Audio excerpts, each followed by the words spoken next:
Hey guys, Shayna, I don't know if you're still there or not.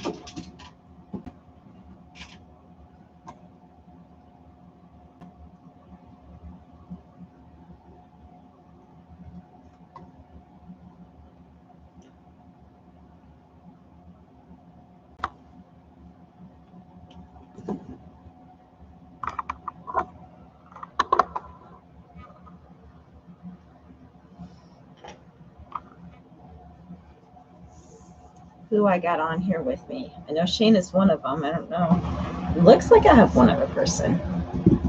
Yamira, hi. Hi. I'm in a different setting today. And I'm looking up because the camera's here and my screen is literally right above it. So I don't know how I can make that. So I'm looking at you guys. I can't keep reading the screen. If I do that, hey. I know this is a different time for everybody. I'm trying out a new time. I was ready to go early. Didn't know if I would make 6 o'clock or if I'd make 5:30. So I set it for 6. And then I was done at like 5:15. And I'm like, okay, let's change the time and see if it comes across to you guys. And if not, I will know. But I may start moving it up more a little bit now that I think I've got a rhythm.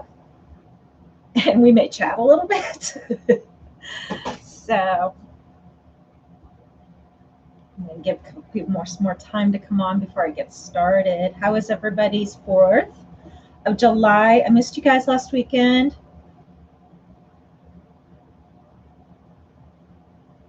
Yes, and it's been a while for me too. You know, it's been 2 weeks. So I don't know. I've missed you guys. But that's what happens when things fall on a holiday, and I think everybody's going to be busy. So I give you guys the night off. I take the night off, and so and like I said, I was telling everybody else, you're here, and my screen is literally right above. So I'm trying to. I don't know how I'm going to make it look. So I'm looking at you and looking at the screen at the same time. But I'm upstairs in my office because we're going to do this. How to draft a pattern from an existing object. And I thought it would be so much easier camera-wise. I've got to get you guys on top of me. And I think I got it figured out. So I may do more up here if this works out really well tonight. So, hey, Liz. Hey, Diane. The only thing you got to deal with, and I hope it's not too loud, is I have a fan going and my HVAC, my air conditioner, is up just like 8 feet from me. That's the closet for it, and it's running. So hoping sitting down here at the corner, it's not so loud. Hey, Nancy. Oh, nice.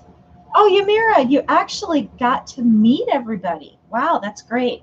Our church, we only went to, actually, I think it was Facebook Live we did those for like 6 weeks, and that was it. And then we were back in person, and we were spread out, and we added extra services so that we weren't on top of each other, and it worked really, really well. So I was really pleased that we didn't lose that connectivity for very long.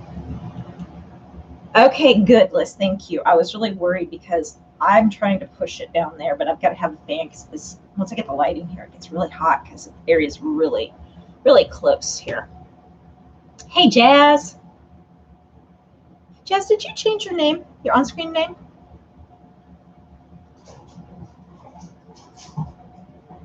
Yes, please. Everybody hit the like button, please, please. Hi, Sandy. Hey, Anna. Great. Everybody got the news. Like I was telling everybody else, I didn't know. I wanted to move it up, but I didn't know if I'd make 6 o'clock because I was still running around trying to get everything ready when I set it up. And then I was ready at 5:15, and I went, okay, I'm going to change time.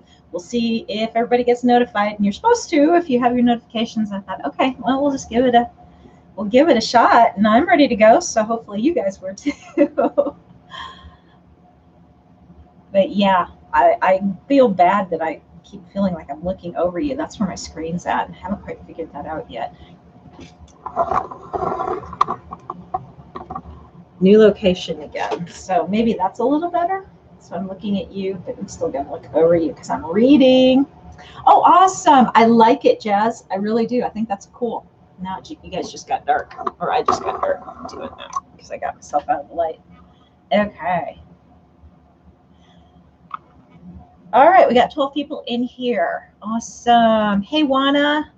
So anyway, I'm probably going to start trying to go a little earlier for just those of you that come and do want to hang out on the live Sundays. That way we have a little more time in the evening to chat. I find that with Monday being a work day for me, not that it's a terrible time to get out, but if I want to chat lengthy, it gets to be 10:30, 11 o'clock at night. So if I start an hour earlier and we chat for quite a while, then we've got the time. Some nights may not be as chatty as others, just depending upon what's going on and everything, but trying to move it up just a little bit here.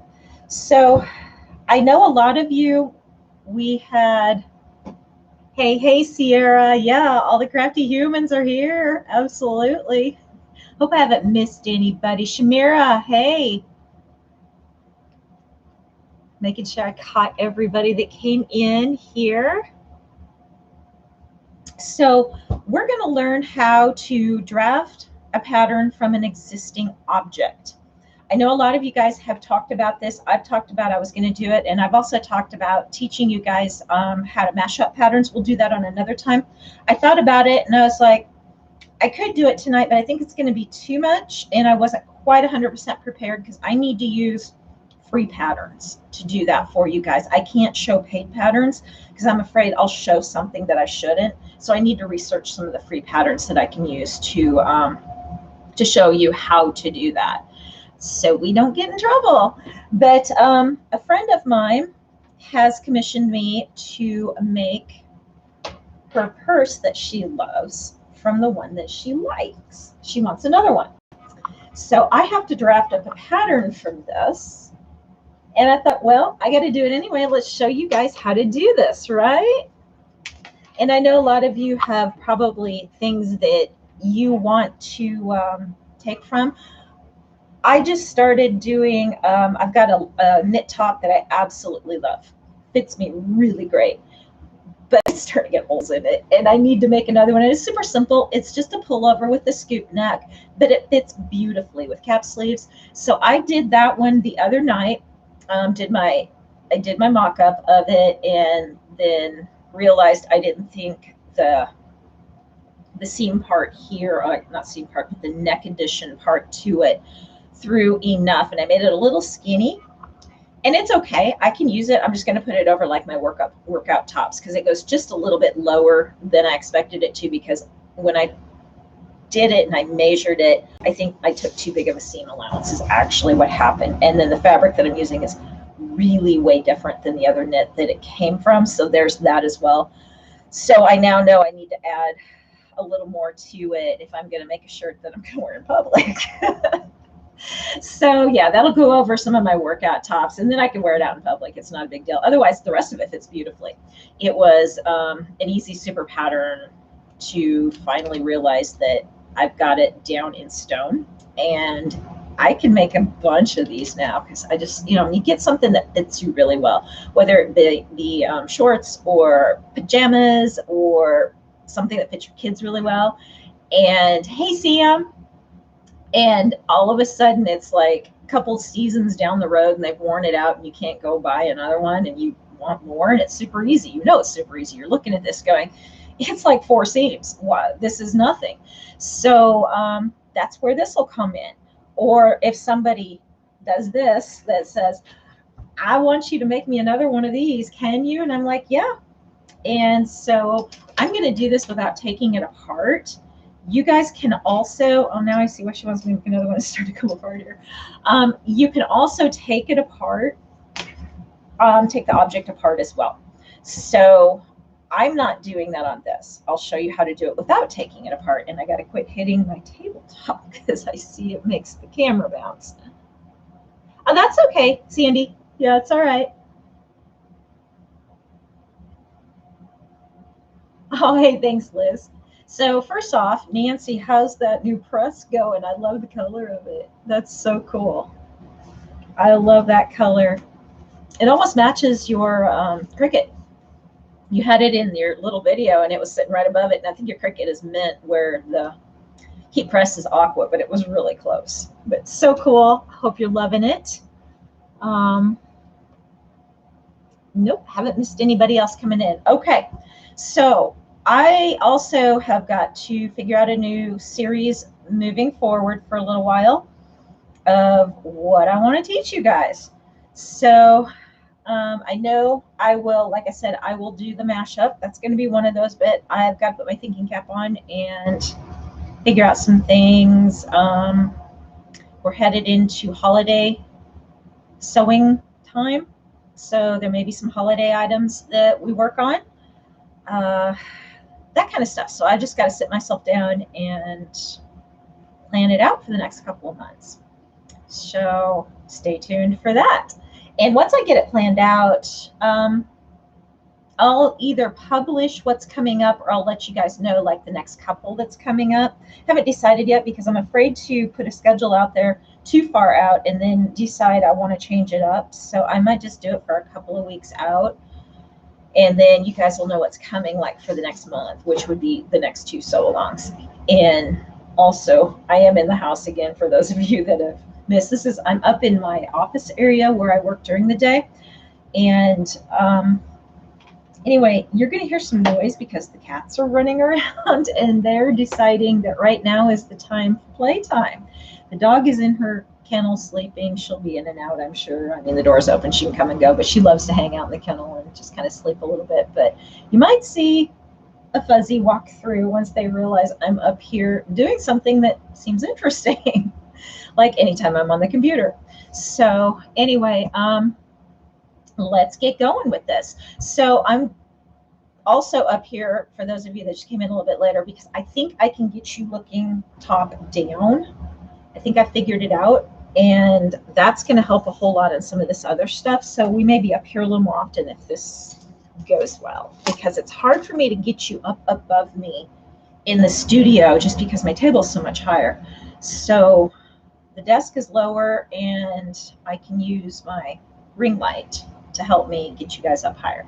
So bear with me, and you're not going to get to see me anymore. So I'm going to turn you up here.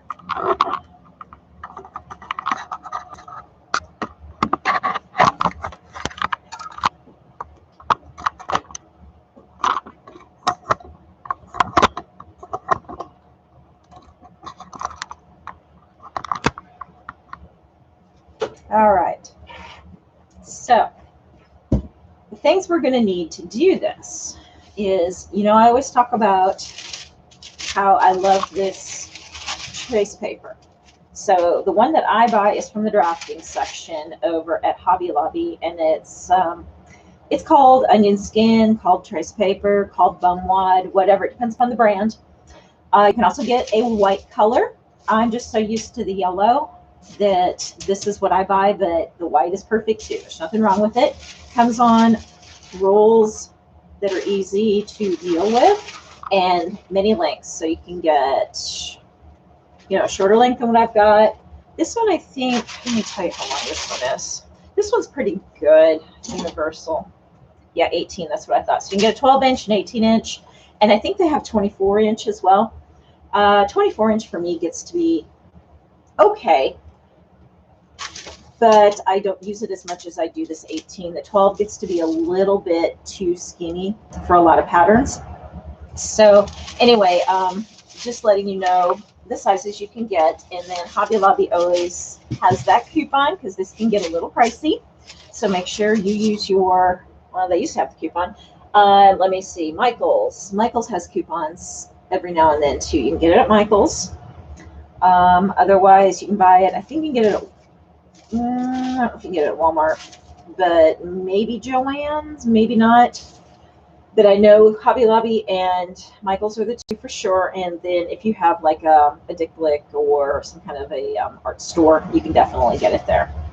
So anyway, as you can see too, this is remember I was telling you I covered my tabletop up here as well as the one down in my studio. So you guys get to see how cool this looks. I really love the way this feels. I caught myself all this last week while I was working, just kind of running my hands over it all day. So it was kind of nice. Now it does have just a tiny bit of a texture to it.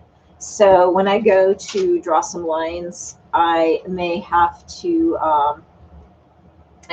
go back and straighten that out because I'm going to hit some of these bumps, but that's just reality. I just like the way this looks and how easy it was and how inexpensive it was to do it. So, you know, everything can't be perfect. Oh, you finally named it Raging Cajun. Okay, cool. I kind of liked Savannah just because you were looking for the South, but that's cool. I like Raging Cajun.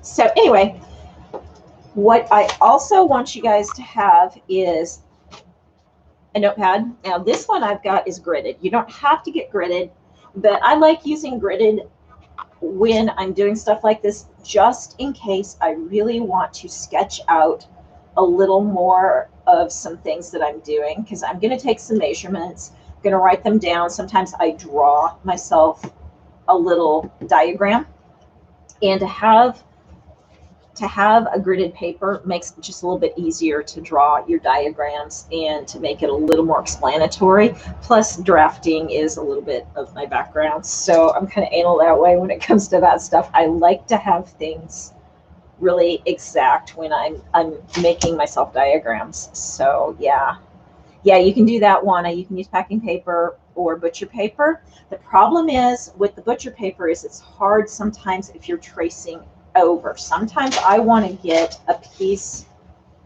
and rather than putting it on, I'm putting it like this and lightly tracing. So that's where butcher paper is not going to be my friend for doing that. So, or packing paper. So that's the only drawback for me. Now, if it doesn't bother you guys, that's another alternative.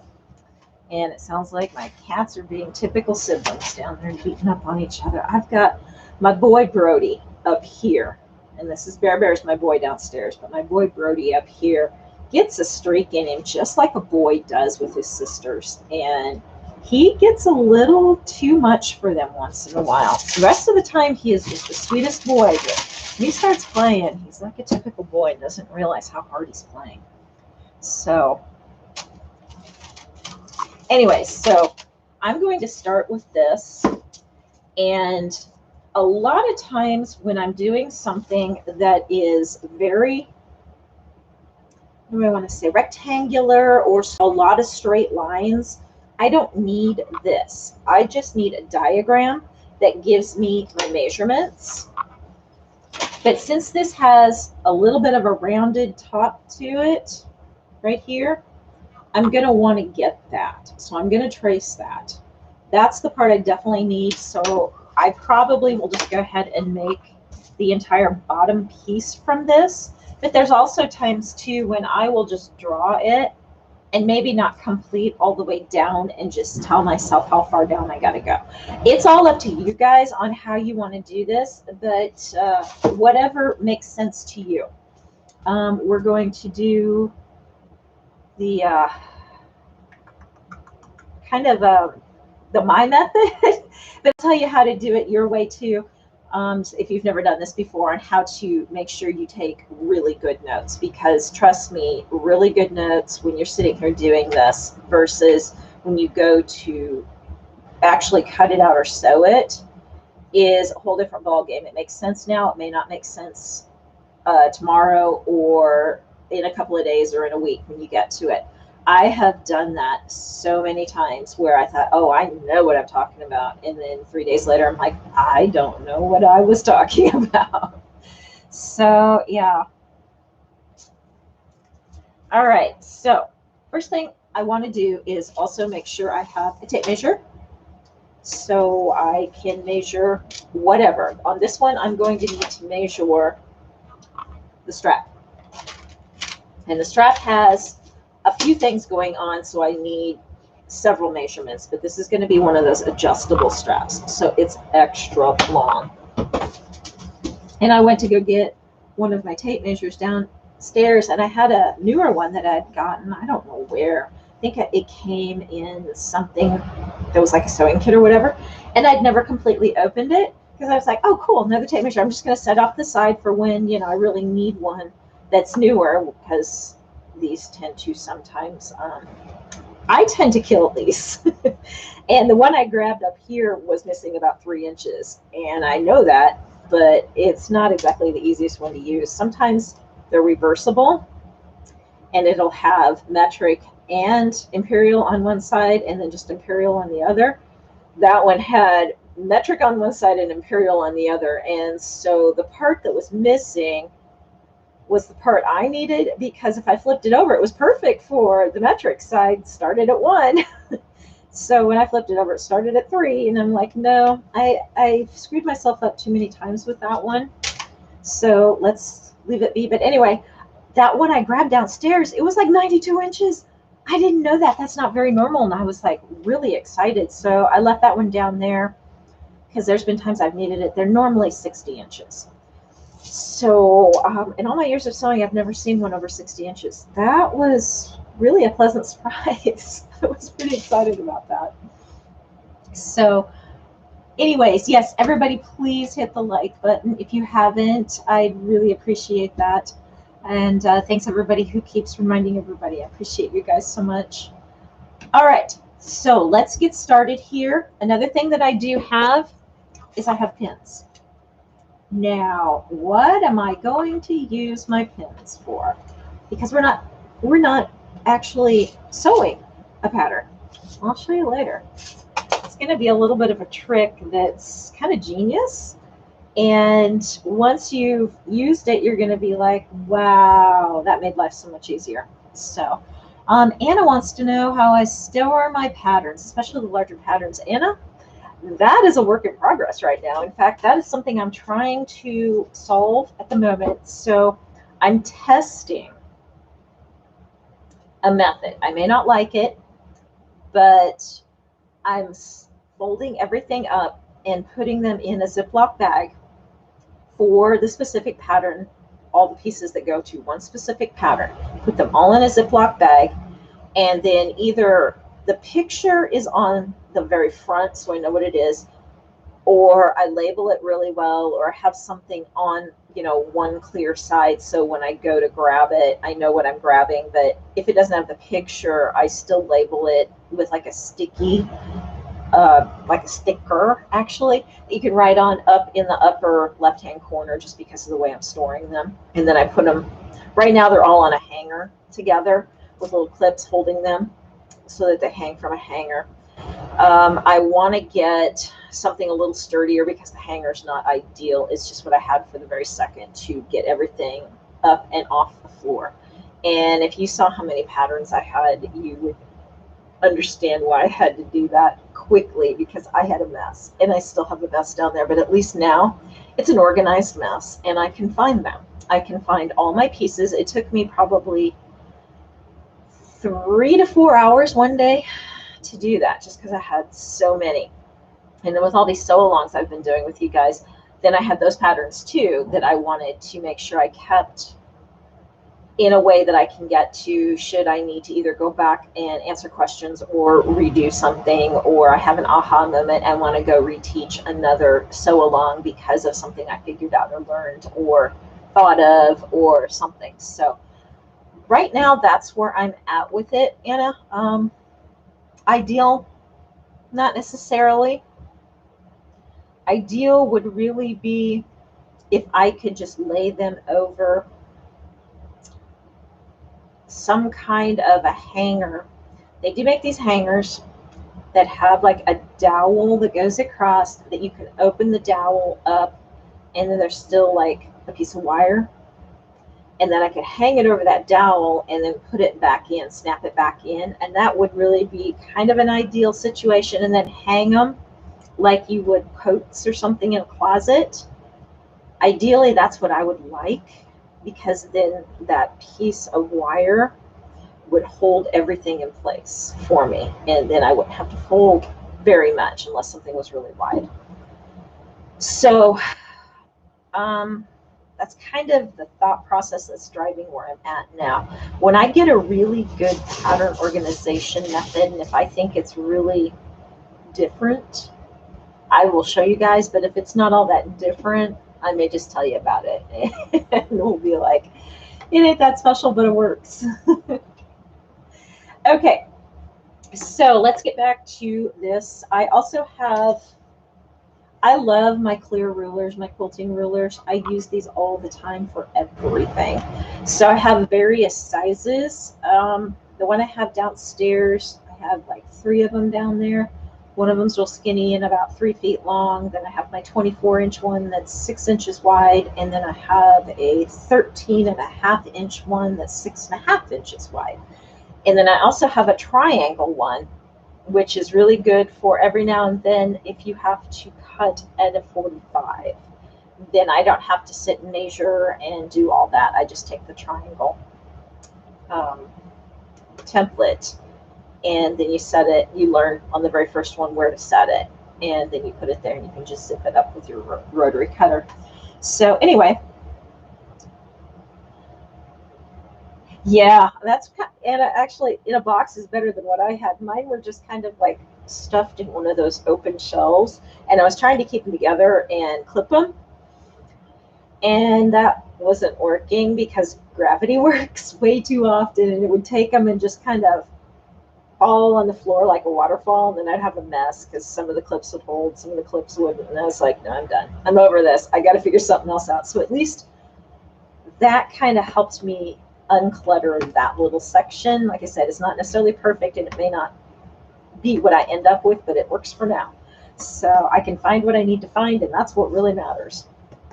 Okay, let's get started on how we're going to do this. So I am going to try and adjust you guys one more time here. There. Okay. Get me out of the picture so you guys can see what we're doing here. First thing I'm going to do is remember, when you are going after these patterns like this, if you do not take them apart, you have to account for seam allowances in any of your measurements. So when I take a rough measurement, and I know she's not super anal about the fact that it has to be exactly the same size, so long as I get within the ballpark, and a ballpark is usually to me within about a 1/2 inch, then it's going to be fine for her. So I'm going to take some overall measurements, and this looks like it's 10 inches wide. So I like to add on bags, I like to add about 3/8 to a 1/2 inch seam allowance, just because bags take a lot of wear and tear on their seams. 1/4 of an inch isn't enough to me. It's going to wiggle apart, fray apart. Even if I serge it, it's gonna have a lot of stress just on that skinny seam. So I like it to be at least 3/8, and I usually go for a 1/2. So I'm gonna make this a 1/2 inch, and that also gives me play in case I screw up just a tiny bit and I want to go back in, like I didn't sew my seam as straight as I would like, and I need to go and adjust it just a tiny bit. That gives me that 1/8 inch play to be able to do that. So first of all, I know that it needs to be 10.5 inches wide, and this is just a rough measurement, okay? So that I know is going to be set, because there is nothing here that has the curves. The curves are in this direction. So my next direction is going to get 2 measurements. I'm going to start where the strap goes into the bag, and with these zippers kind of coming together like this, creating a little bit of bulk, I'm not going to get a real true measurement if I measure over that. So I'm going to measure along the side here. And I want to make sure I spread it out enough so that everything, I'm accounting for the actual size. So I'm going to call that 11. We're close enough. So I'm going to be 10.5 by 11 inches high on the short side. So these are just notes I'm taking at the moment, okay? So these are just notes. Now I'm going to go on the long side. It's still going to stay 10.5 inches wide by, and now we're going to come up here and measure along this side. Again, start where the strap is at.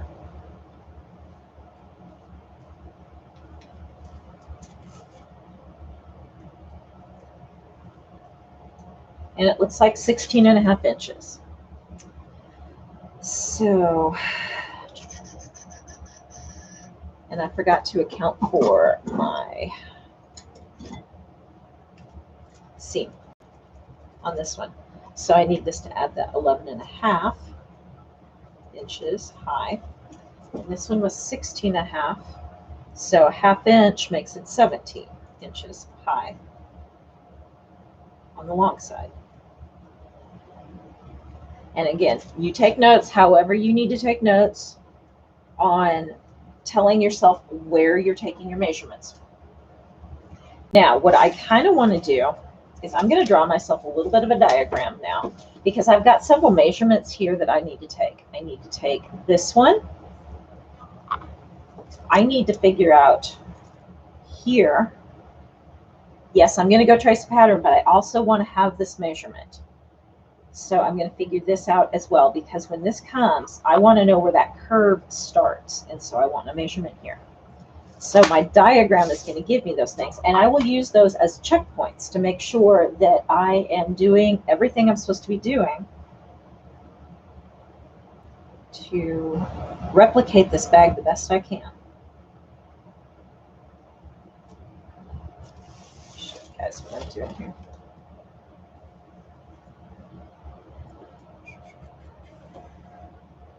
And I'm just visually doing this. This is where my graph paper comes in. So, let's see, there.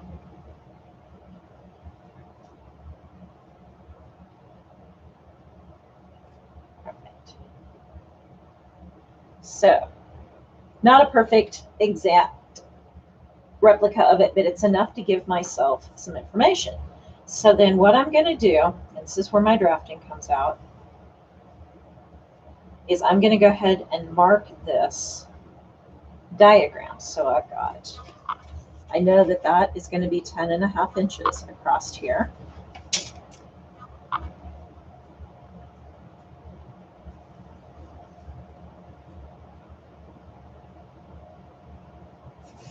I know that that's my 17 inches.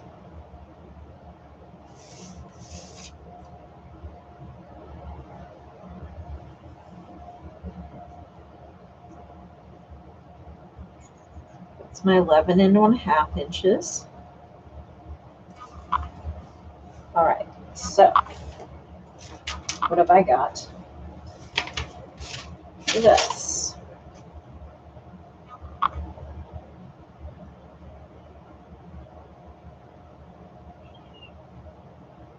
So I'm going to say that's about 1 3/4 from here to there. It's kind of in that, what do we want to call it? Good enough. 1 3/4 is going to be good enough. So then I also need to add a ½ inch to that. So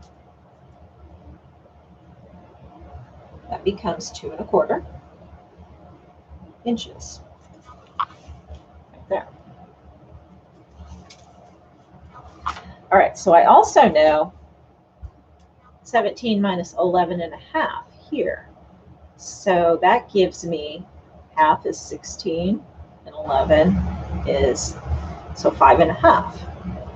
So I know from here to here is 5.5.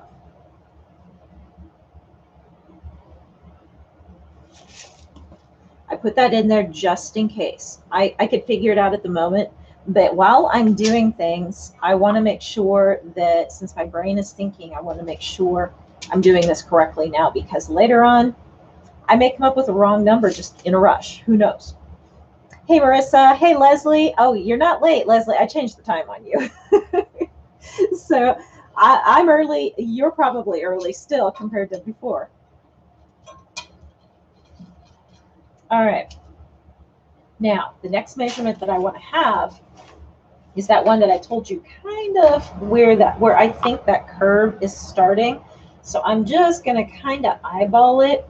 It's not going to be a hard and stone number. It's just more of a Am I close kind of thing?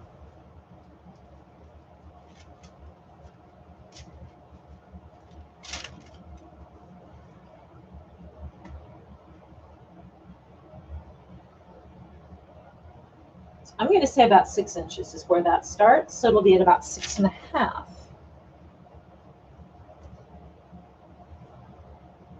because of that seam.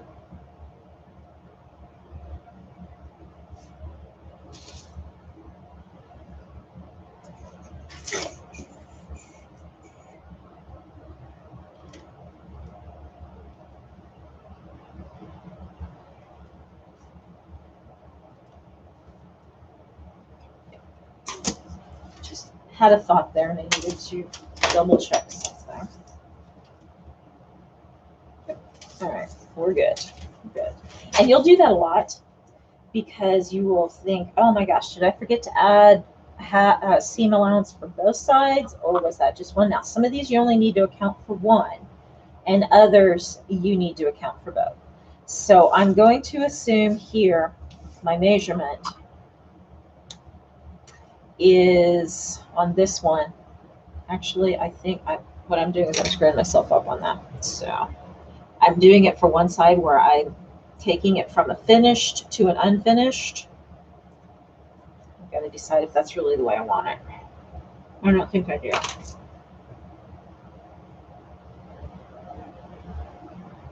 All right. Yeah, no, that is right.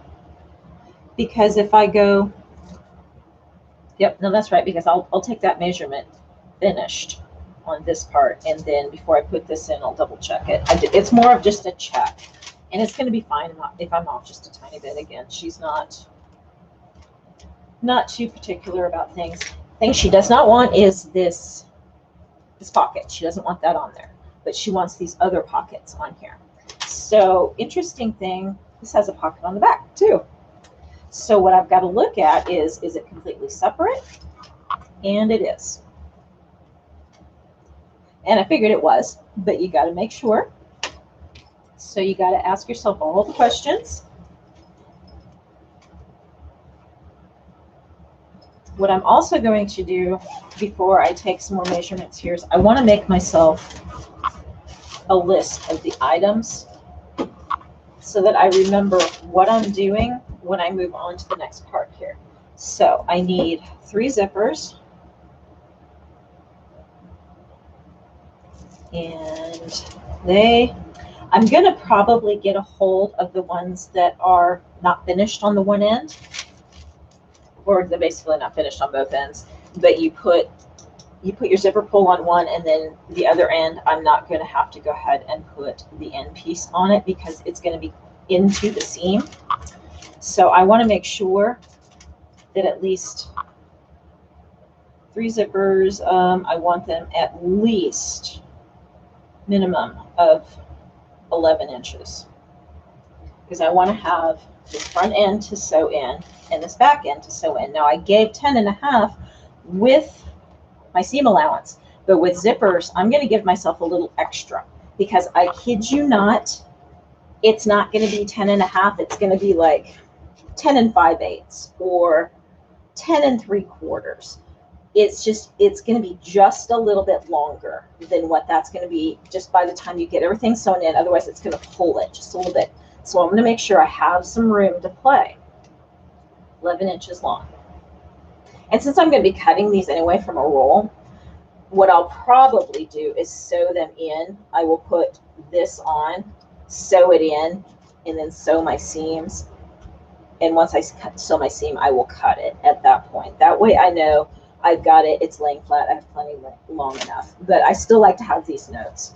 That way when I'm going to buy some of this, I have an idea of how long it has to be. So that way I know I make sure I get enough. So if I get like 3 feet of that, I know I'm going to have plenty. All right, so it's going to be, and it looks like this is a nylon zipper. So I'll just make a note that it's nylon. And I also need to have an adjustable strap set. So that's going to be this. Sometimes they'll come with one of these as well. So I just, I just need to make sure I can do this, or I can do it like this. It doesn't really matter, as long as I have this piece. And I think I have something downstairs already that I can use for this piece, so I just probably need to get a hold of this piece. All right, now, I think that's going to take care of that. So let's take the, go ahead and make our pattern piece for this curve. Now, I don't get too crazy about trying to ration my paper too well, because the minute I do that, my pattern ends up wonky. So let's not do that. I'm trying to get this to lay flat. The way they've got this zipper lined up, it's great, but when they hit zipper to zipper like this, it doesn't want to lay too flat. So that's where I keep pushing on this. All right. Now you can use whatever you want when you go to trace. Now remember, we're tracing, and then we're going to add the seam allowance. There's several ways we're going to be able to do that. Hey, Evelyn.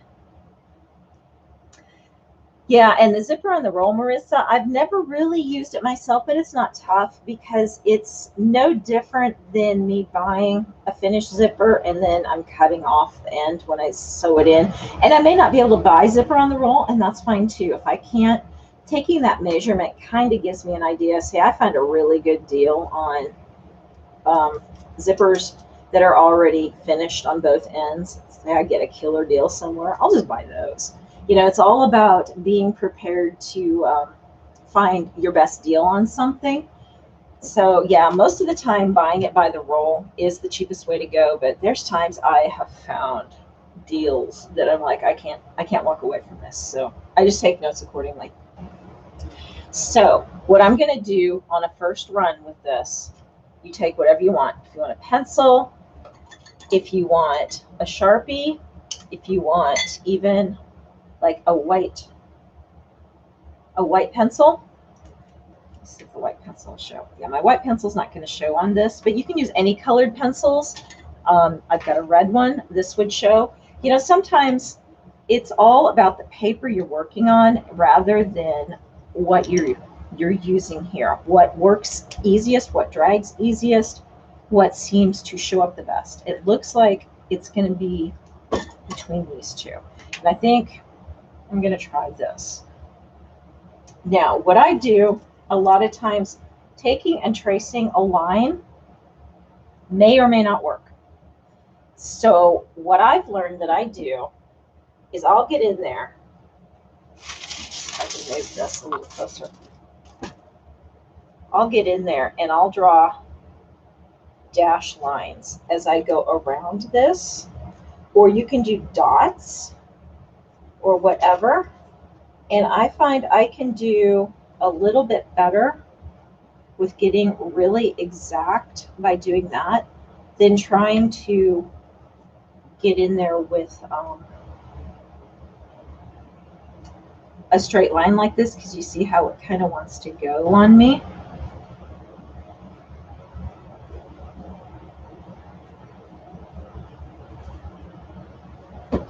And another reason why I don't want to use this trace for the whole bag. She has used this bag and used this bag for a very long time. So it's probably stretched out of shape somewhat, and it probably used to be a little more rectangular and a little more linear than what it is. Hey, Lottie. So I want to account for that, and that's another reason why I'm taking these overall measurements, because I'm going to straighten the next one up again and make it straight in case this one is stretched from being used. So now when I lift this up, you're going to see my dashed lines. That's where my curve is. Now I don't necessarily have to go and connect them up. What I can do now is I'm going to go in and put in my seam allowance so that I don't forget. So this is one reason why I like using these quilt rulers, is when we're working on a curve like this, it's really hard to get a measurement. So what I do is I look for an intersecting line and a thick one. So like I'm going to place this intersecting line right here because this is a 1/2 inch, okay? That intersecting line goes right on that line. And then I go up to where, so I place this part right on the line and I go up to where this point is and I'll put a dot right there. And that's how I'm going to measure my 1/2 inch all the way down, is I'm always going to go just off of where that intersecting line is. And then I will probably go back and draw a little more definitive than dots. But it's just going to give me a connect the dot kind of situation. And we all loved that connect the dot as kids. So you know how that works. But this way I know I'm getting my 1/2 inch where I need my 1/2 inch when I get into some of these curves. Because then I'll take it right at that curve and my seam allowance will follow along that other line.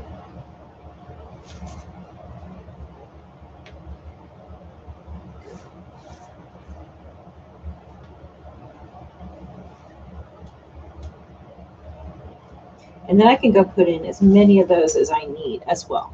So if I go and put them in too far apart, I can go back and match it up and start putting in more, maybe where the curve gets a little tighter. And I think I'm going to maybe not do it justice in that seam allowance. You can go in and just put them really close together if you want to.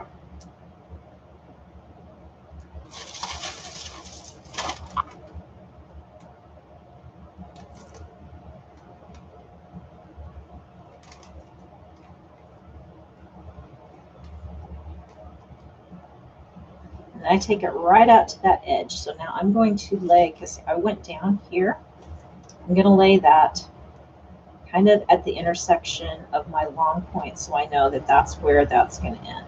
Take my last one there. And my first one, I did the same thing over here. So you can see that I've got these dots that follow my curve. So if I want, then I can just go play connect the dots. And either way, you're still going to see it when you go to cut. You wouldn't have to necessarily draw it if you don't want to. You can cut on it with your scissor, and you're going to know that it's where it's supposed to be. But it gives you the roadmap. And then I know this one just goes straight down. Now, this is where I'm going to make myself some notes. And I'm going to write 1/2 inch seam allowance right in this.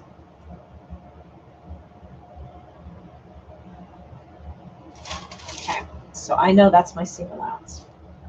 Now, what I also want to do is kind of roughly place where these two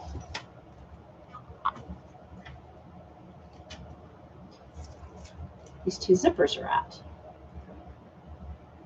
And I'm just going to put the center of the zipper. So it's there, there, here, and there. All right, so that's going to give me my zipper lines.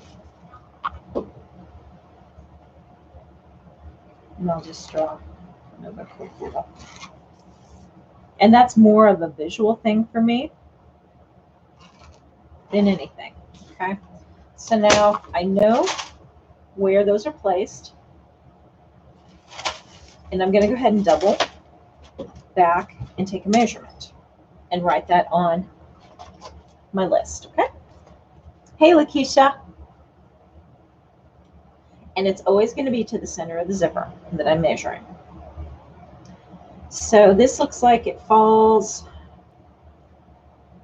at 5 1/4. So with the 1/2 inch, it's going to make it about 5 3/4 to the center of the first zipper.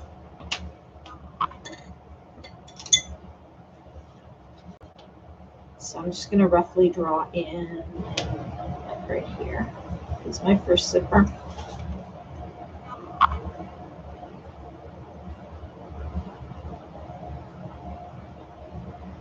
Draw my second zipper in. And I'm going to take that same measurement from the bottom of the bag, not from the first zipper. This measurement, and then you go from here to here, could be right or could throw you off. This is where my drafting comes in, guys. I've learned you don't, when you're laying buildings and stuff out, you don't necessarily follow what seems like the obvious, because it can throw off this next measurement, which can throw off the next one and the next one, and then it just starts compounding. So you always measure from the same point on everything. So this one is running at about 8 1/8. So if I add 1/2 inch, I'm gonna say 8 5/8.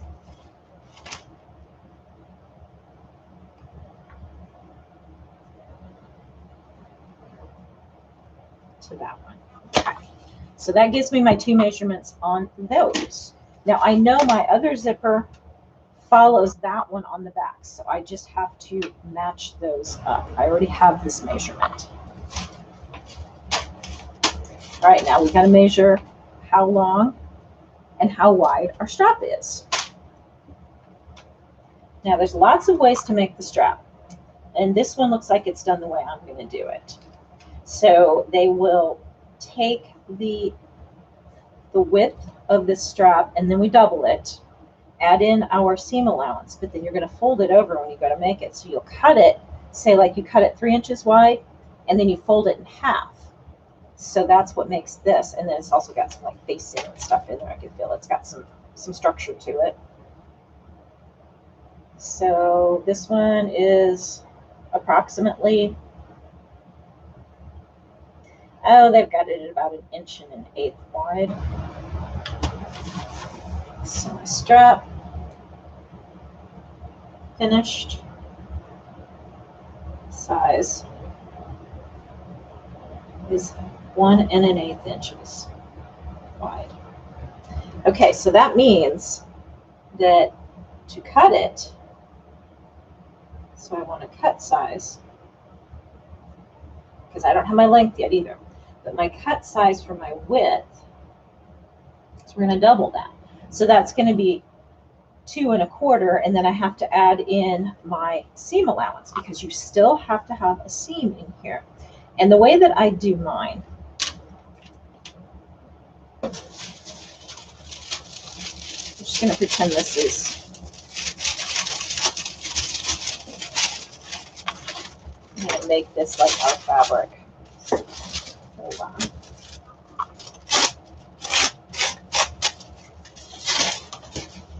All right, so pretend this is my fabric.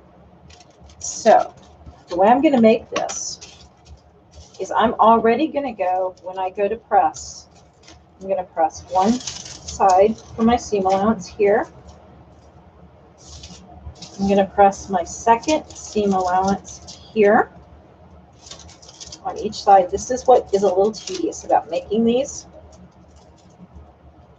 So then I'll be at the iron and I will have this. So this was my width, and then I pressed in my seam allowances on each side. Now I will take it and then put it in half. And you don't necessarily have to press it at this point. In fact, I probably wouldn't necessarily press it at this point, because there's times when you go to sew, and if it's pressed, it may not sew as well. You may end up having some issues, because the fabric will move just a tiny bit on you, and that can make the biggest difference if you've already got this pressed hard. So I probably will not press it. I may finger press it just lightly to be able to at least keep it in half. I will go sew it along the edge here. So you've got your 2 seams. You're going to sew right there. Then once I'm done sewing, then I will go back and carefully press the seam so that everything lays nice, because sometimes if you go and you start pressing, you may end up with something that moves just a little bit and you're going to have a crease, where if you didn't press real quickly, you won't have that crease. You'll be able to press it the way it's supposed to. And then that'll end up being my strap. Now I've also got to put interfacing and stuff inside of there too while I do that. But that's where I'm going with this when I say now I have to have seam allowance, okay? So my usual seam allowance, and this is kind of looking like what I usually do, is a 1/2 inch. Yep, so I'm gonna add a 1/2 inch to that. I like big healthy seam allowances on straps. It gives better stability to it. So if I had a 1/2 inch, then that's 4/8. So then I double my 1, so that becomes 2, and I add my 1/2 inch to my 1/8. So 4/8 plus 1/8 equals 5/8. So it's 2 5/8 inch wide. So that's my cut size now. Right, so I've got my finished size and my cut size. It's still going to be, you know, one of those where it's not going to necessarily have to be exact. So long as I stay at 1 inch or above, I'm good. Now, my length. The cut length size.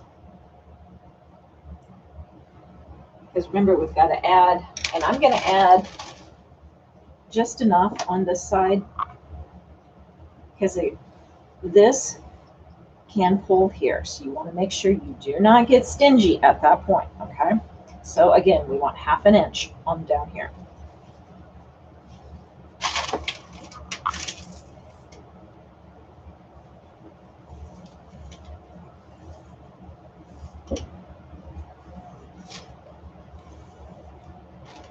Okay, so 40 there, and then if I double it back,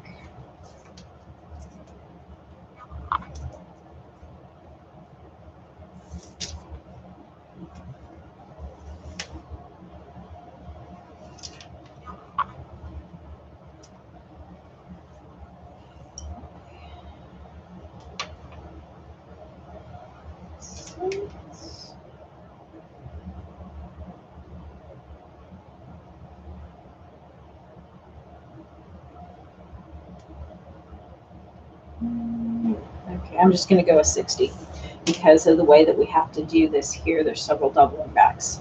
So 60 inches plus, I'm going to give myself obviously 1/2 inch on this side. I can always take more off. So the finished size,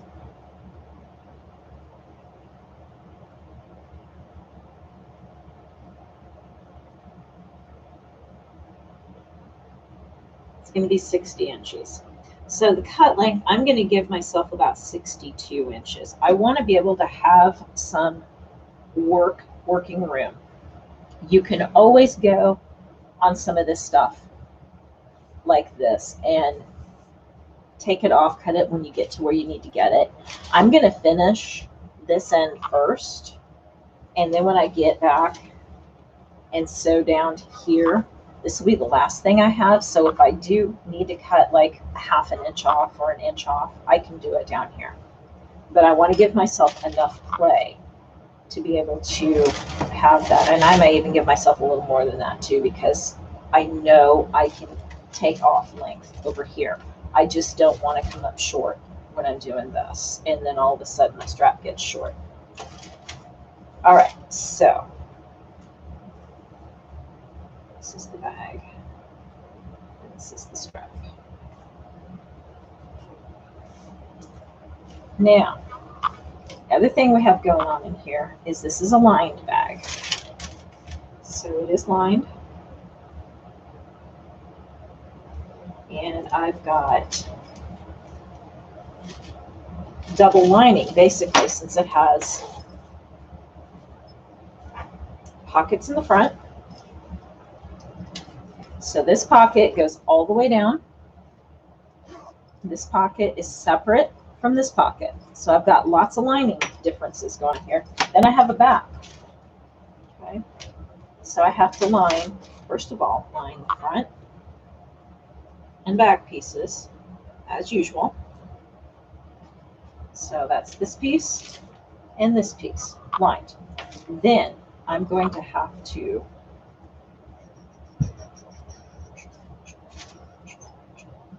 figure out how to tell myself how to do this. I'm going to have this bag right by me when I cut this out, so it'll be easy enough to figure it out.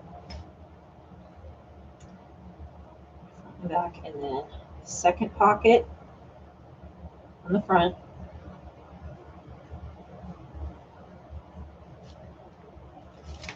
And then I have a center separation piece. So there we go. So I will take care of those when I cut these pieces out. So by telling myself that, all right, now I've got to get down into one more nitty gritty. I've got to cut this piece, this piece, this piece, and this piece, and that piece. So now I have to figure those measurements out, okay? So I've got my overall started so far, okay? And I know this one is a little more detailed than if you guys are just gonna do a pair of pants. The pair of pants would be really easy. It'll be like this, for the most part, plus some measurements. So I'm showing you guys in case you have a bag that you just absolutely adore and you know you can make another one for it, okay? So that's why we're going into a little more depth on this. Now, I will come back to these pieces in a second. I want to show you guys what these pins were for, okay? Hey, Faye. All right, what happens if we say this is like a neck lining here? So you're going to do a shirt, and you're going to fold it in half to get your shirt piece, okay? And you've got, say, like this part right here is really hard to get to that next piece. Say like it's got another seam right here that you've got to figure out, how am I going to turn this back and mark that? This is where your pins are going to come in, okay? And I would use a really wide pin. I'd use like a T-pin or something. So what you're going to do is you're going to lay this completely down on what you're doing this on. And this is probably where the butcher paper would work really, really well to do this, because the thicker the paper, the better this method is going to work, okay?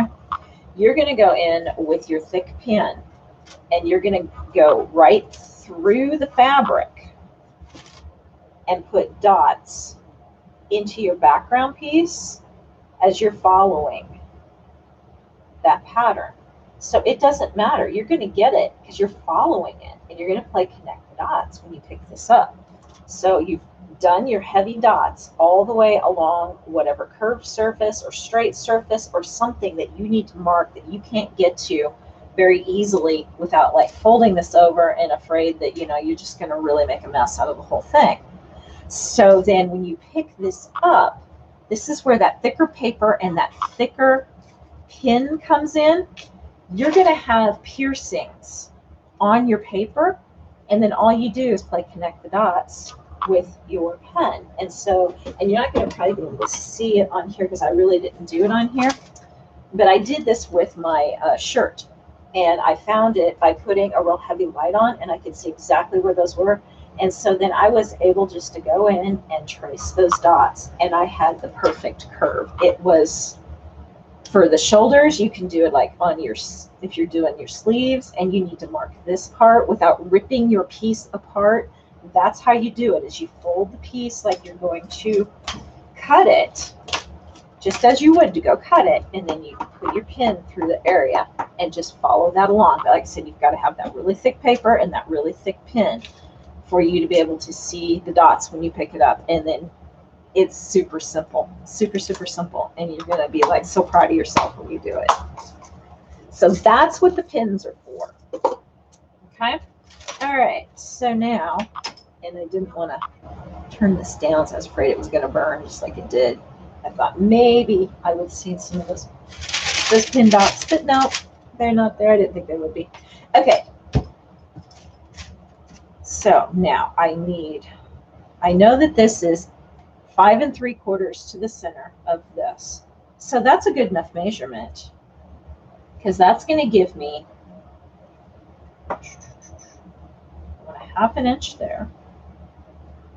And then that, okay, so my piece here, this 5 3/4 to the center, is going to give me enough of an edge to turn this back. So I just need to add a 1/2 inch to this piece for the bottom pocket. So 5 3/4, 6 1/4. So my bottom piece, pocket. Again, just taking my notes. The cut size is going to be 6 1/4 inches by 10 1/2. And that's also going to be, it's going to be my main fabric and lining piece. So I will end up with 2. Okay, so I'll have 2 cuts there. Now this next one, I only need 1 piece on that.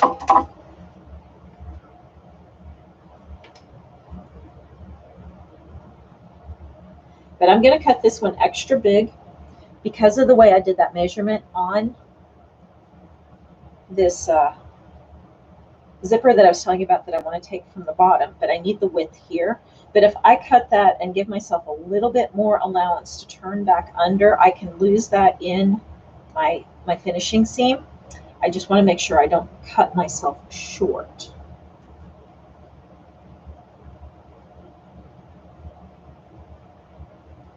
So that's about 2 1/2. If I add a 1/2 inch, that's 3, and I'm going to probably take it more to 3 1/2 just to be safe. And I only need 1 piece of this. So again, my cut size is going to be 3 1/2 inches by 10 1/2 inches because I'm keeping this width the same. This is 10 1/2 still. And then this top piece, I'm just going to go for, let's see, I've already got this, and I kind of know where that's at. So I'm just going to take a measurement, which is from here to here, and again, give myself just a little bit of an extra factor there. Just because of that zipper placement. So that's 2 5/8 finished. So then that would be 3 1/8 with the half inch seam allowance. Actually, I need a little more than that. 2 5/8, 3 5/8, because I'm going to give myself a 1/2 inch on each side to be safe. So 3 5/8.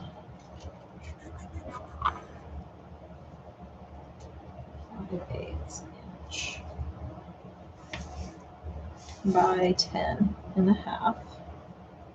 Now this is going to be a part of this piece though that I just took this for.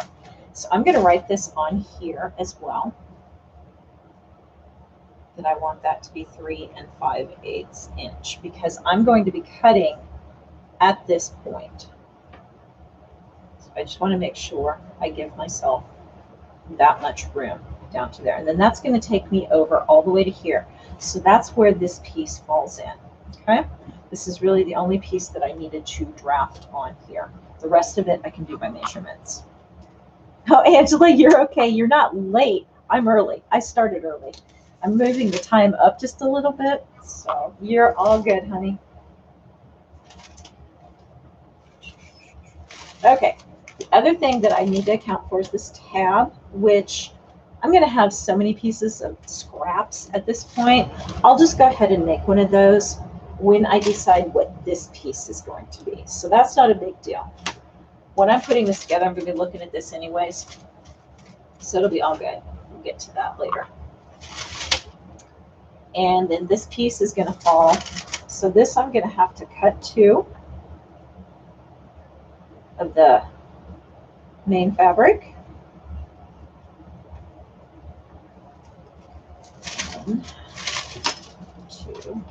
Cut 2 of the lining. All right, so there's my notes for that.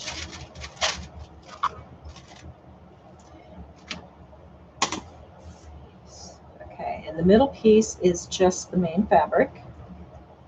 Just need one. Again, my notes. All right, now this one I don't need anymore, so I can erase. So I've got that transferred over to here. I'm going to make this a note of 10.5 inches wide. Just as my note. All right, now then I've got one lining piece here.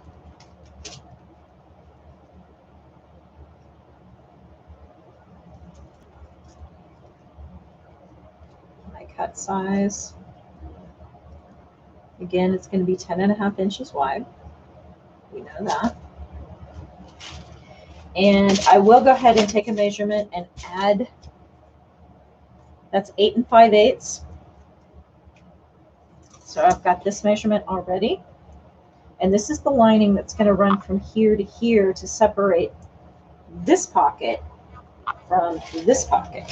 Okay, so I already know that's 8 5/8. And I'm probably actually going to make it more 8 3/4.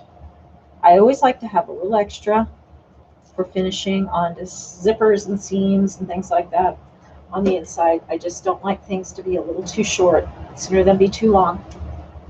Give myself some play. If it's too long, I can adjust for. Too short, you end up redoing.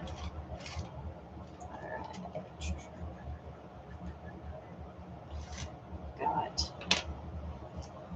bottom piece, 2. Should get my notes here again now. 1 main and 1 lining. Bottom piece, 1 main, 1 lining. Middle piece, 1 main, and then 1 lining for that. Actually, I need 2 of those because the side's going to be the same size. So I can go back and change that to 2. And then I'm going to need 1 main piece, main fabric piece for the back side of that size. Okay. So now the strap, I want to make sure I put in there too that I need to have interfacing in that. So I'm just going to say it's interfaced so that I make sure I get myself some decent interfacing for that. And I'm going to play around with that. I've got several pieces, and you can use a lot of different things for interfacing. Hi, Joanne. No, you're fine, Joanne. What I'm doing tonight, yeah, we're making a bag. For those of you that came in late, I've been commissioned by a friend. This was a bag that she was carrying, and she loved it so much. It's starting to slowly fall apart. Not that it's really in bad shape yet, but she's got like a hole right here that I'm going to go ahead and fix for her. And Missy, I knew you'd show up, sweetie. Go on, baby. You cannot be a part of the video right now. So I'm going to go ahead and fix this for her anyway so that she can keep carrying this bag. But she wanted another one. So I'm taking the pattern off of it, and that's what we've been showing tonight. So that way you can take patterns off of existing items that you love that maybe are either something you've worn completely out, or you want to make another one you know you can't go buy anymore because you got it on like a clearance rack, or somebody gave it to you and you don't know where they got it or whatever, or you just want it on different fabric or whatever. So that way you guys can go ahead and start learning how to do these things, because this is an invaluable skill to know how to duplicate something that's already made. And you can also rip it apart if you want and take the pattern from ripping it apart. But sometimes for me, ripping something apart takes longer than what I just did. Even ripping it apart, knowing you're not going to use it ever again, you just need it as a pattern. That's up to you if you want to do it, but it gets pretty tedious to rip the entire thing apart. So just think about the best use of your time when you start doing things like that. And I don't want you guys to totally get discouraged because you've been spending days ripping something apart and now you just don't feel like doing it anymore. Where this way you can totally get into your project and be off to the races with it. So I think I've got enough information now to be able to make this, and I will also be able to know how much fabric I need to go buy, because we're looking for fabric right now too. She wants something very similar to this, but I'm looking all over the internet and giving her a bunch of ideas. And we're going to make it out of probably more of a lightweight canvas. This is a really nice lighter weight finished cotton. It's really a beautiful feel to it. But I think she wants something that's got a little more of a canvas feel to it. So I'm giving her some options. And yeah, so let's see, I just need to get some hardware too. Cannot forget to get the hardware. I'm going to write that up there. I know I put it down here, but it doesn't hurt for me to make notes several times. I tend to forget. What type of fabric? This, are you talking about the one that I'm going to make for her, or what this one is made out of?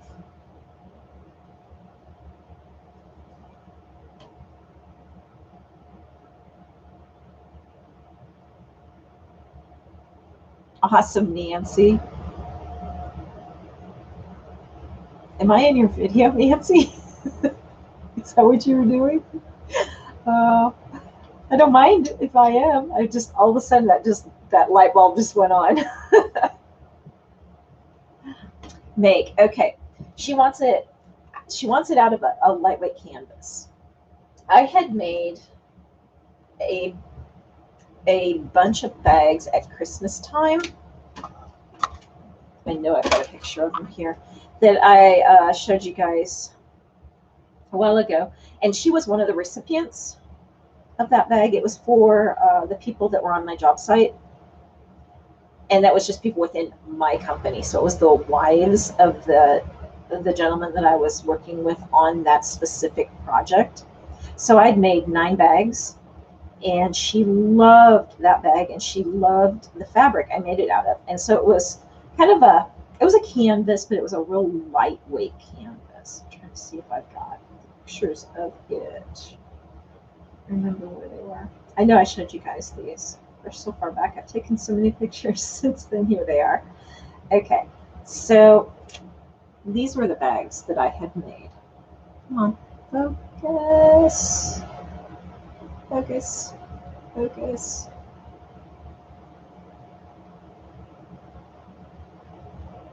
Yeah, why these things don't ever focus.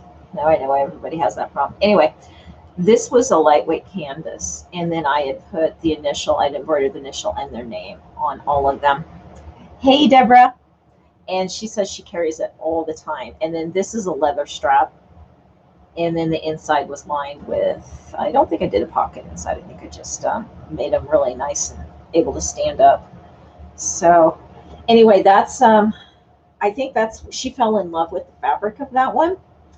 And that's kind of what's driving it, because this was real lightweight. It's a very tight, really nice cotton.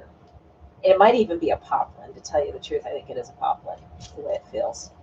And if you guys don't know the difference between like cotton and poplin, poplin is cotton, but poplin is the finish.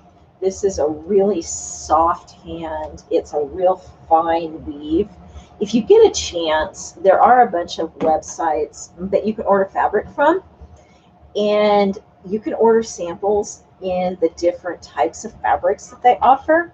And that's the best way for you if you're not sure what fabric is what. Order some of those samples, and then you've always got the sample there. If you run across a fabric online that you like and they call it a certain thing and you're not sure what it is, but you've got the samples and you know it's in that sample, and you can go real quick and go, oh, yes, I like that, or oh, no, that's not going to work for this project. So you'll know. And it's nice to have those as a kind of just a reference point more than anything, until you kind of really get a feel for what a lot of the different fabrics are. But yeah, this actually does feel like a poplin, a cotton poplin. So anyway, her and I will have discussion about fabrics this week.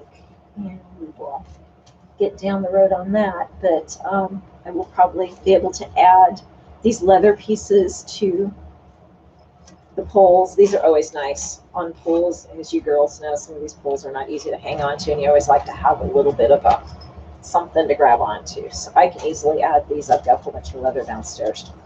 So those will be easily added later on. And then I will probably put my logo somewhere. I haven't decided yet. I've got leather pieces I can do it on. And this will probably go underneath my, I haven't decided. I might put this under my Fiverr account just because it's a logo I can make small and it'll show really nice on the outside because I'll just use the initials. I can do a circle with the initials just like this, and then it won't look like it wasn't meant to be there, I guess is what I'm trying to say. And I don't really want to hide it if I can help it, because it's a way to advertise a little bit. If somebody comes up and says, oh, where'd you get that? And it's got this on there, they're going to ask that more so than if it doesn't have that on there, because then they might assume she made it and not ask. So yeah, I definitely want to have somebody walking around carrying something that I can say, yeah, she's my walking billboard. So anyway, think about stuff like that when you are maybe making commission pieces. Is you want to be able to use those people as your walking billboard if it's something they're going to be wearing or carrying. Bags are a big one for that. People love bags. Everybody wants to know, where'd you get that bag? I love that bag. I need that bag, you know. So any of that is going to help jumpstart you, because then if they're like, yeah, my friend made it, but I can't remember her website, well, then you open up the zipper and then you've got your other logo or your label in here, which has to be in here by law, and then it's going to have your website address on it. So, oh yes, Nancy, yeah, definitely keep it up with seasons and trends. You know, we're at that point too where we're in July, and the next 5 months is going to be all about holidays and holidays and holidays and holidays. So it's going to be a whirlwind. It's going to be January before you know it. And then we're all going to be going, oh yeah, we all started this last December. Let's go see where we got in the last year. So it's kind of exciting. Those of you that aren't familiar with what I'm talking about, a bunch of us kind of started doing all this YouTube and everything in January of this year, and we've all said we're going to have this nice little track record of where we've been all year, and it's going to be really exciting to see where everybody's at in 1 year, because we all started kind of at the same place with a lot of stuff, and it's going to be fun to see.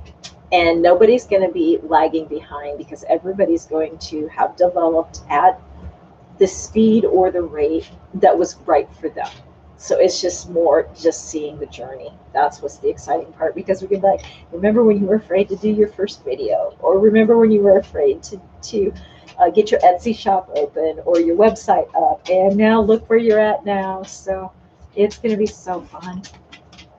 Oh yes, you have to, Nancy. Absolutely. Now is the time for Halloween and fall.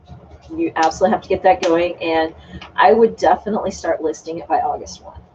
So yeah, if you especially got the Halloween stuff, because people need to have that in their hands probably no later than October 1 for the most part, if they're going to start wearing it through October. So yeah, you are right on track. Fall stuff, they're going to definitely want to be having in their hands probably by September 1.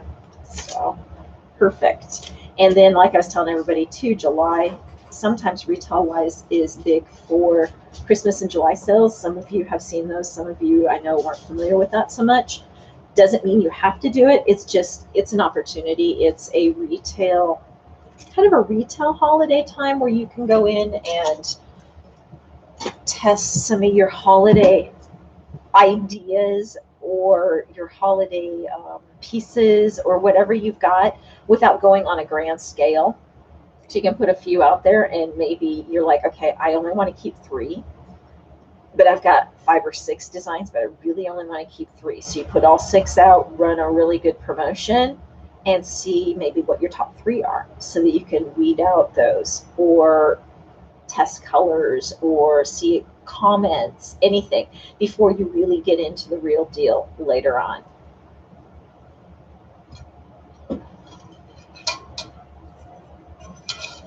Oh yeah, Nancy, I didn't either. So yeah, it's just one of those where you either get it or you don't. You can do Christmas in August too. I mean, it's not like it's not like you totally missed the bandwagon. It's just, I know Christmas in July you'll see those a lot in even some of the bigger retailers. So if you want to tag on with them and kind of run with their coat strings, you know.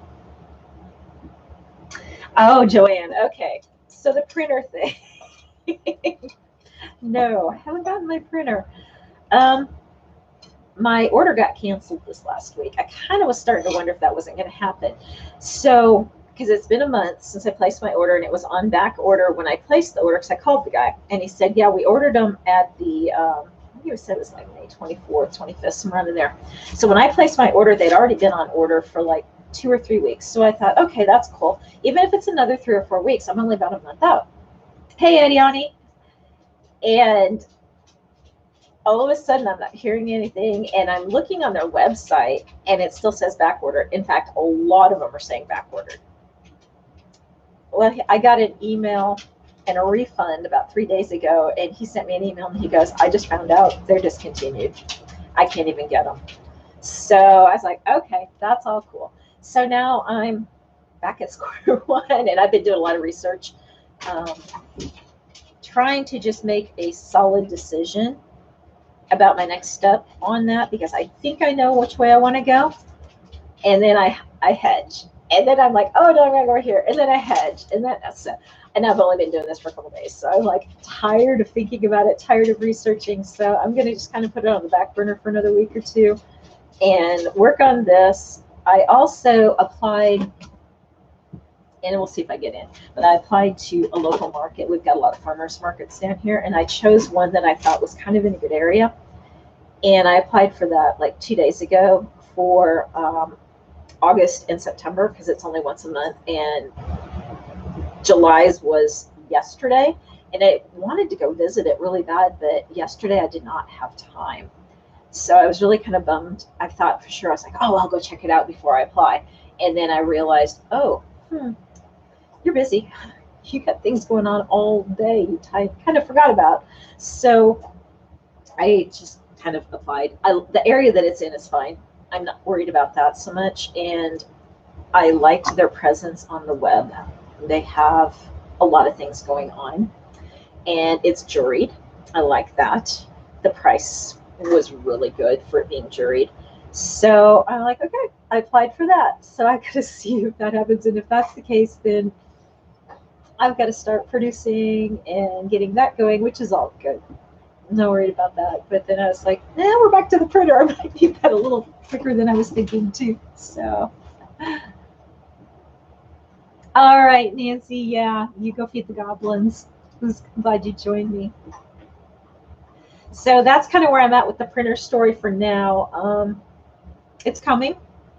It's just not shipping coming. It's coming up here again. It's probably a good thing that it's making me backtrack. Not that the one that I ordered was bad. It's just if it's discontinued, I don't know if getting a hold of replacement cartridges, how long that would be available, that kind of stuff. So I guess that's where I'm kind of glad that maybe I'll get in on the next one. And I'm trying to decide now if I want to do a conversion one, or if I want to just go straight full sublimation, or whether I want to do direct to film. Because the direct to film I've been looking at as well, and there's conversions you can do for that. I've seen some of those. Don't know, because I've been watching a lot of videos about the direct to film and the work with that, and there's just so many pros and cons to both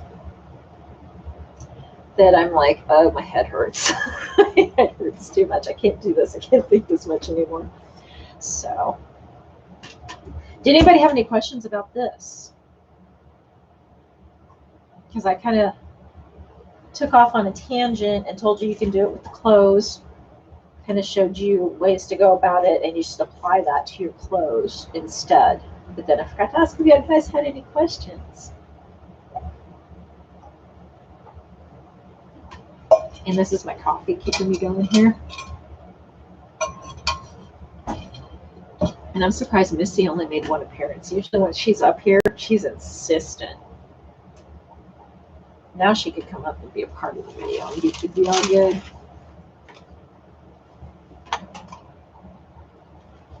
So yeah, I call this my roadmap.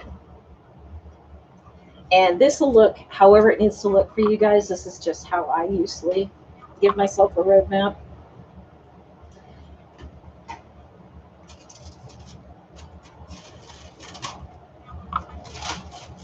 And then we also have to do my quilt along. That'll be coming next too. Hey, Sarah. Oh, you're fine, Sarah. I started early. Just FYI, everybody. I'm gonna bump this up a little bit. So I'm gonna start trying to do it a little more like 5:30 Central Standard Time. But I'll land on something and stick with it. I'm gonna try and not do this constant changing. The 6:30 was great, but I think the 6:30 started getting a little later for me. So yeah. But anyway, we got to do the quilt along will be next. And I have got this right here. It needs to be quilted. As you can see, I haven't gotten any further from the last time, but it won't take me long. I got to work on that this week. But it's still just pinned.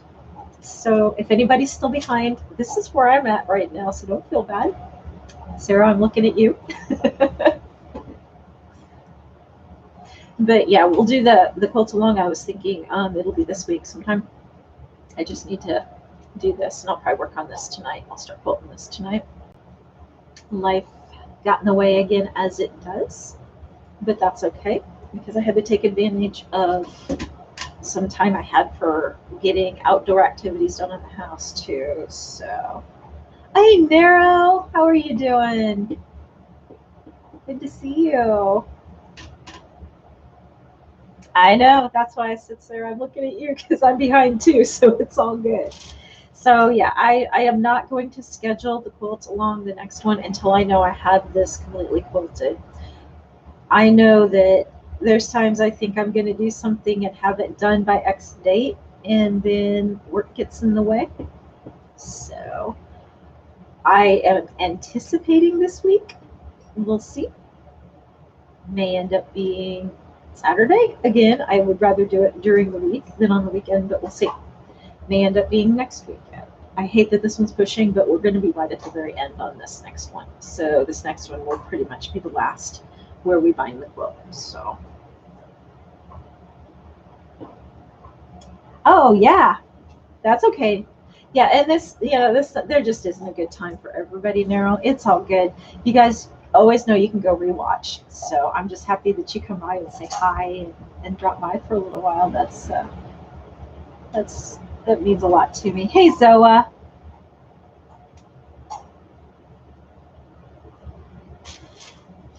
So yeah, but yeah, I'm excited to find out if I got into that farmer's market. I will do like little clips and stuff. I know a lot of you are doing some of those, and you're doing those clips, and they're fun to watch. Tasha has been doing them, and she was doing little clips, and she was even going live real quick. I might even try and do that once I get into them, but we'll see once I get my rhythm going with that. It's been just long enough since I've done a show, and then this one I'm going to be doing probably completely by myself. I'm not used to doing them by myself. I usually have a helper, or I have somebody who is like taking the other half of the booth, so it's both of us in the booth, so I'm not quite so tied to having to be right on everything 100% of the time. So this is going to be interesting. Oh, Yamira, goodbye. Thanks for joining us. Have a good evening. So that'll be dependent upon how that looks, on whether I'm able to do it live or whether it's just going to be some video clips. But I'm excited to do this. I've been wanting to do some of the markets around here for a very long time. And I just finally made up my mind, I'm going to do it. I'm going to do it. And then with this being kind of juried, that made me happy. I was happy to be able to see that they are kind of trying to keep it at a certain type of product, I guess, because they were very strict about no products of this, that, the other kind of nature. So I like that. I like that they're kind of trying to draw a certain crowd.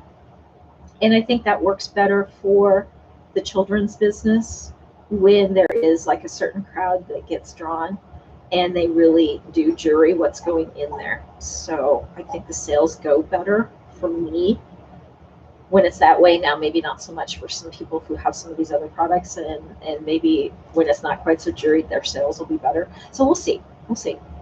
But I've got a lot of farmers markets down here. I didn't realize how many there was. I knew there was a lot, but when I Googled farmers markets around me, I was like, oh, I did not know there was that many. So if I get it, I don't get into one, it's not a big deal. I'll go find another one or two or something and kind of scout them out and try and find the right fit.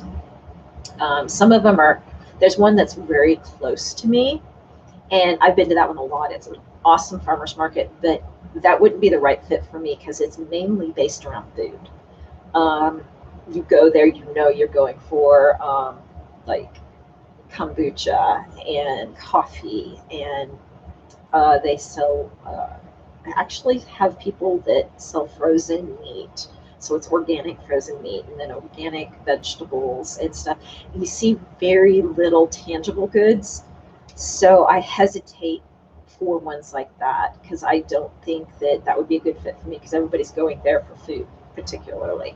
And so the crowd that I would draw, I don't think would necessarily go there.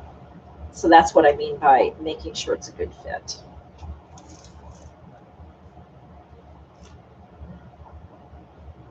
Oh, good, Sarah. Oh, yeah. Sometimes things don't work out when we finally get to that last step like we thought, and you have to let it go. And I'm glad you did, and I'm glad you're happy with the final product.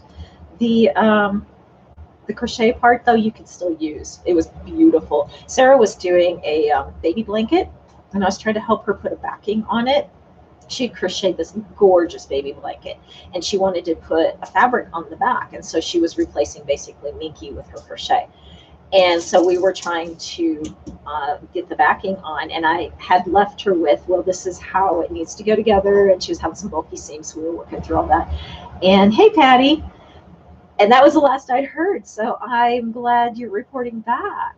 Yes, send me a picture, please. I really would love to see it.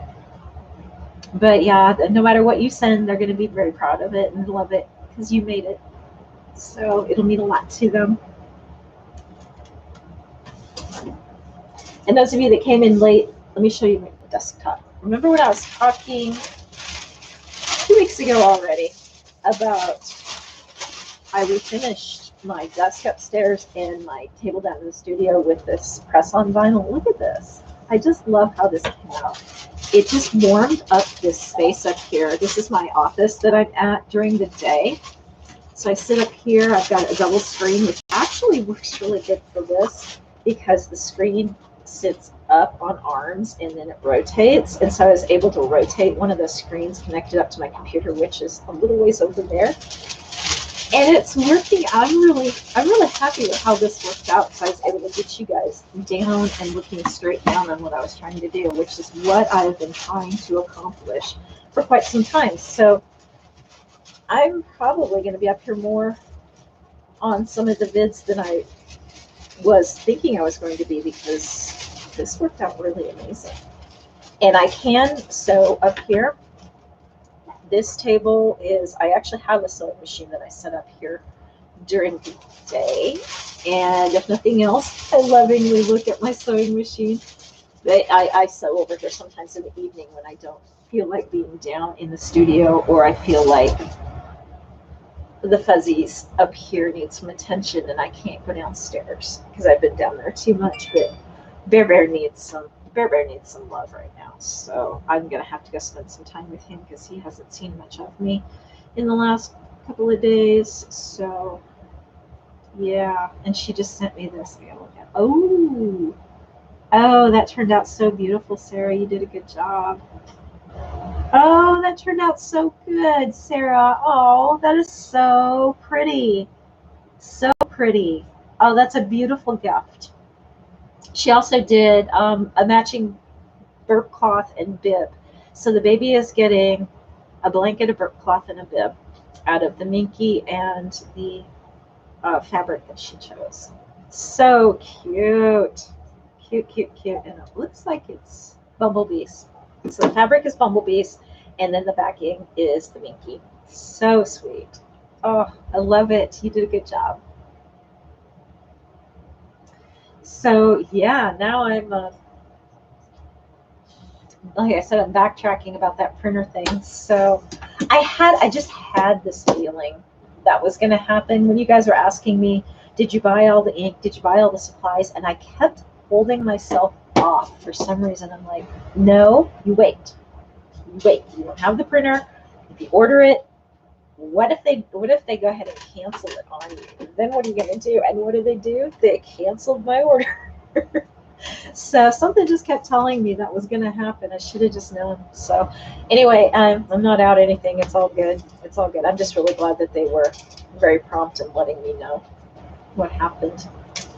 So I'm sure they're bumming because who knows how many orders they had to cancel. So that's money out of their pocket. Not that they had the money, but money out of their pocket that they potentially could have had. Come here, Mila. You want to come say hi, baby girl? Come here, baby. Come here. Come here, sugar. I gotta show you one of my girls. This is Mila. Hi, baby. You gonna say hi?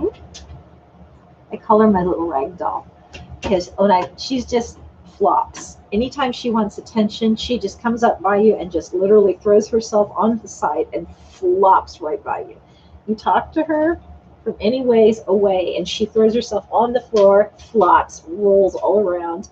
Just loves being talked to. When I go to pick her up, she's just like a little rag doll. She just lets me hold her and throw her around and do what I want to do to hold on to her. You're such a sweetheart, aren't you? Yeah, you're pretty sweet. But her and Ember were just having a little love sesh. So, hi, sweetie. I know you're just precious. But she was just rubbing up against Ember and trying to get kinds of love from her. Yeah. You love your Ember, don't you? You two are buddies. Big buddies. Oh, you done? Okay. You're done. But yeah, she likes to, when I'm up here some days, she'll come up and just flop right by my feet when I'm on the computer. And sometimes I don't even know she's there. And I go to move, and oh man, I'm always so worried I'm going to hurt her. I just got to put myself a note on the computer, check for the cat.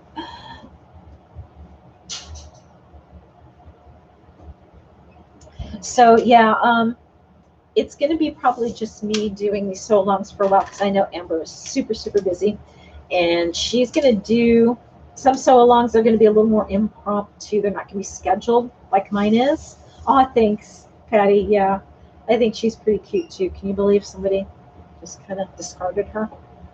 Yeah, all of my animals are rescue because somebody discarded them outside. And she was not a feral. So anyway, I can't believe she's so sweet for being discarded. But yeah, Amber's still going to do sew-alongs, but it's not going to be as scheduled as like we have been doing in the past. Mine will still be scheduled, but yeah, her business is taking off, and it's so exciting.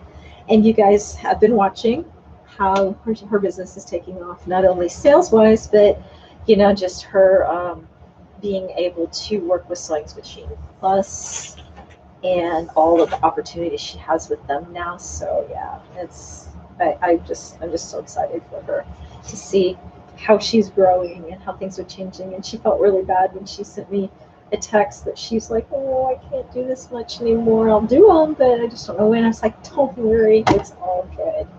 It's all good. So I will definitely put out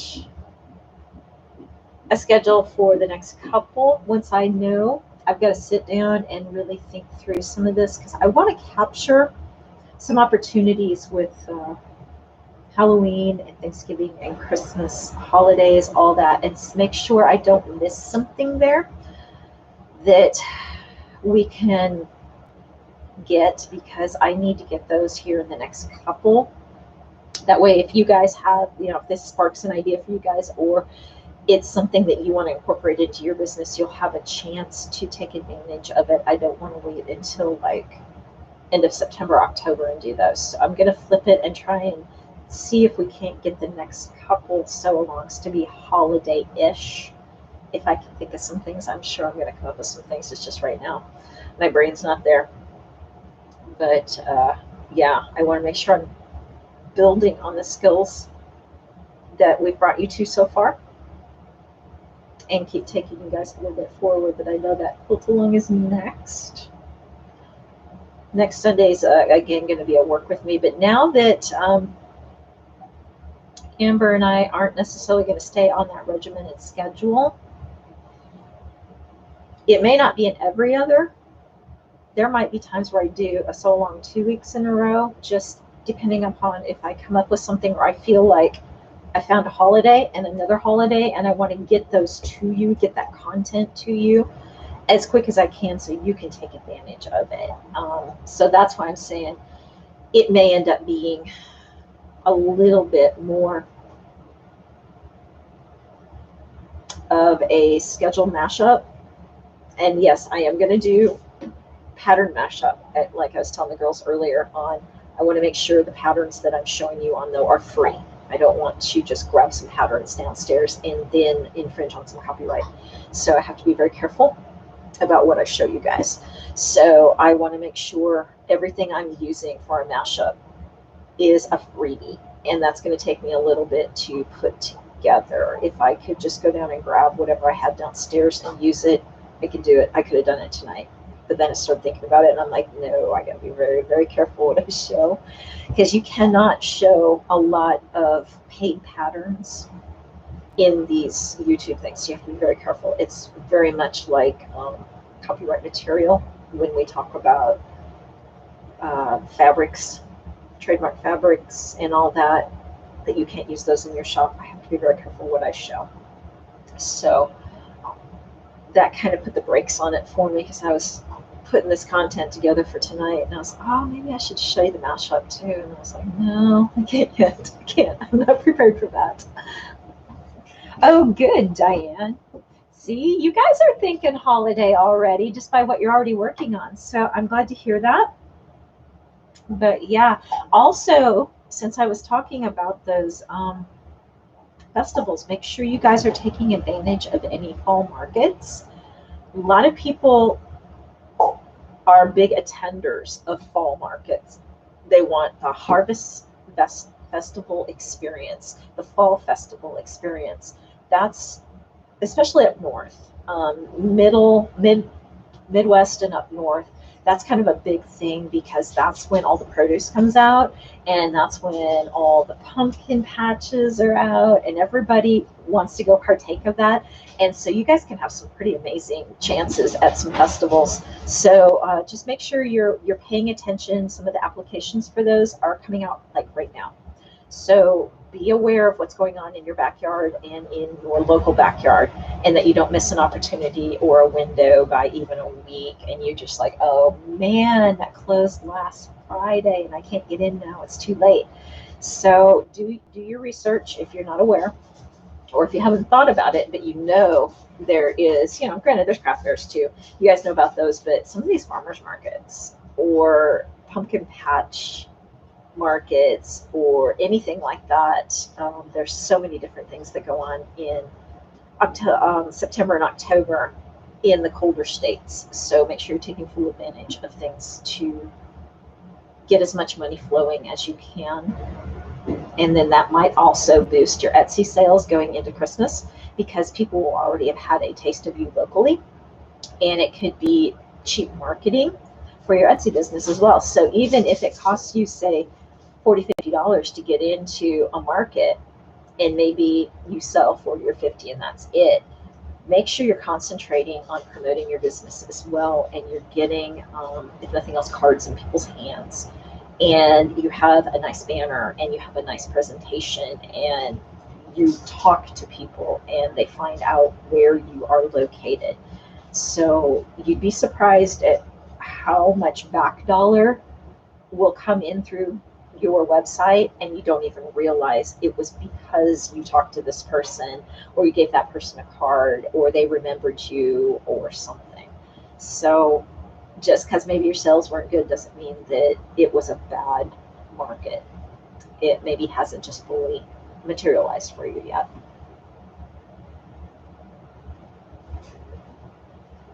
So you guys didn't have any questions about the pattern, how to make the pattern from an existing item?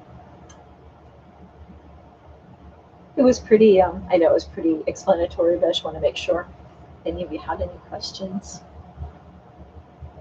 And you know, you can always text me or email me or whatever. Get a hold of me through Instagram.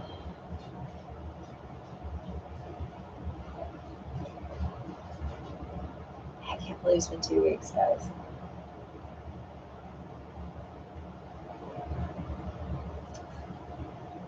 All right, well, I think I just kind of ran out of things to talk about.